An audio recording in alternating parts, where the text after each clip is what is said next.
Good day mga idol. So mayroon tayong tatanggalin na pandikit. Ito ay tumigas na rugby. Yan.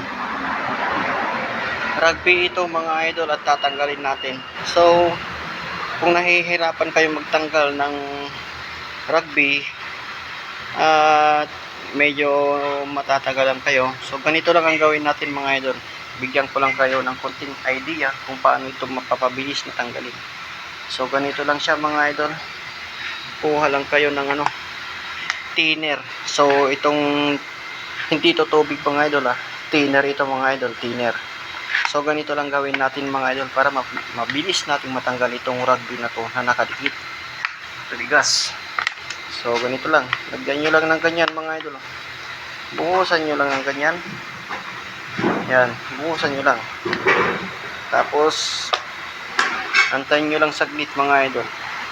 Mga ilang minuto lang. Yan. So kung makikita nyo, medyo umaangat-angat na siya mga idol, di ba? At ganito na nga ang gawin natin mga idol para mapabilis lang matanggal.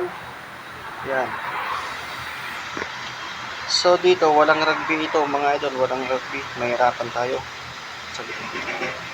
Yan. Medyo matatagalan tayo.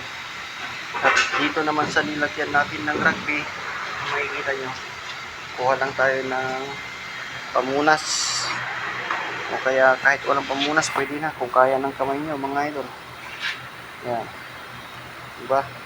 So, pagkalipas ng ilang minuto o kaya segundo, pwede nyo na siyang pahiran, ipahit tong pamunas na kinuha nyo. So, ganito lang siya mga idol.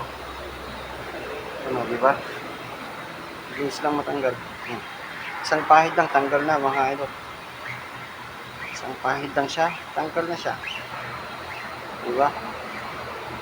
So dito naman yung kabila, walang rugby to. Kahit pahiran mo to ng pahiran, hindi yan matatanggal. So itong nilagyan natin ng thinner, yan, isang pahid lang, tanggal na. Diba? Ang galing. Ang galing. So ito na mga idol, hanggang dito lang. Share ko lang sa inyo para sa life hack o mabilis ang gawa. Yan, magandang buhay mga idol. Salamat sa inyong suporta at panonood. Good morning mga idol. At ingat po tayo palagi sa ating mga trabaho. Huwag po sanang kalimutang mag-pray muna bago tayo pumasok ng trabaho kung para tayo ay gabayan ng ating mahal na Panginoon na nasa itaas mga idol. Yan, good morning.